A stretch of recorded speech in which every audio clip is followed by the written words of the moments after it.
Hi, I'm Emma. I am going to read a short extract from the very beginning of The Lamplighters, where we meet relief boatman Jory in 1972, who is preparing to go out to the Tower Light and bring one of the men there ashore. I always think it's nice to start a novel in going out to sea, as if you're saying to the reader, jump aboard and let's see what adventure awaits us. And this is mine, The Lamplighters. I feel like I should attempt a Cornish accent, but for your sake, I won't. Relief. When Jory opens the curtains, the day is light and grey, the radio playing a half-known song. The sea is quiet, with the glass-like quality that comes after bad weather. Jory unlatches the window and the fresh air is nearly solid, an edible thing, clinking between the trawler cottages like an ice cube in a drink. There's nothing like the smell of the sea, nothing close, briny, clean, like vinegar kept in the fridge. Today it's soundless.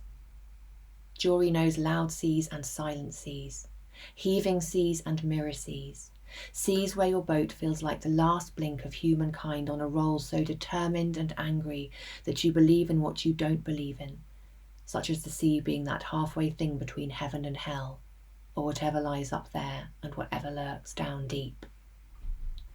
A fisherman told him once about the sea having two faces.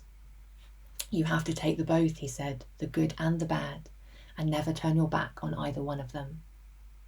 Today, after a long time, the sea is on their side. They'll do it today. The new delivery is 20-ish, with yellow hair and thick glasses. They make his eyes look small, twitchy. He reminds Jory of something kept in a cage, living in sawdust. He's standing there on the jetty in his cord bell-bottoms, frayed ends darkened by the slopping sea. Early morning, it's quiet on the quay. A dog walker, a milk crate unloading, the frigid pause between Christmas and New Year. Jory and his crew haul in the boys' supplies, trident red cartons containing 2 months' clothes and food, fresh meat, fruit, proper milk not powdered, a newspaper, box of tea, Golden Virginia, and rope them down, covering the containers in tarpaulin. The keepers will be pleased.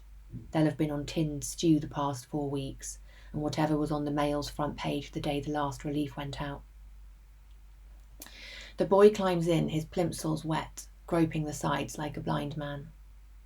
Under one arm he carries a parcel of belongings tied up with string. Books, cassette recorder, tapes, whatever he'll use to pass the time. He's a student most likely. Trident gets a lot of students these days. He'll be writing music, up in the lantern thinking this is the life. They all need an activity to do, especially on the towers. You can't spend your whole time running up and down the stairs. Jory knew a keeper way back when, a fine craftsman who put ships in bottles. He'd spent his whole stay doing them, and they were beautiful things by the end of it. And then they got televisions put in, and this keeper threw it all away, literally chucked his whole kit out the window into the sea, and from then on sat watching the box every free moment he got. Have you been doing this long? The boy asks. Jory says, yeah, longer than you've been alive. I didn't think we'd make it, says the boy. I've been waiting since Tuesday. They put me in digs in the village, and very nice it was too, but not so nice as I'd want to stay there much longer. Every day I was looking out and thinking, will we ever get off? Talk about a bloody storm. Have to say, I don't know how it'll be out there when we get another. They told me you've never seen a storm till you've seen it from the sea, and it feels like the tower's going to collapse right from underneath you and wash away. The new ones always want to talk. It's nerves, Jory thinks, about the crossing and if the wind might change, about the landing, about the men on the light, whether he'll fit in with them, what the one in charge is like. It isn't this boy's light yet. Probably it won't ever be. Supernumeraries come and go, land light this time, rock the next, shuttled round the country like a pinball. Jory's seen scores of them, keen to start and taken up in the romantic bit of it, but it isn't as romantic as that. 3 men alone on a lighthouse in the middle of the sea. There's nothing special about it, nothing at all, just 3 men and a lot of water. It takes a certain sort to withstand being locked up. Isolation, loneliness, monotony, nothing for miles except sea and sea and sea. No friends, no women. Just the other two, day in, day out, unable to get away from them.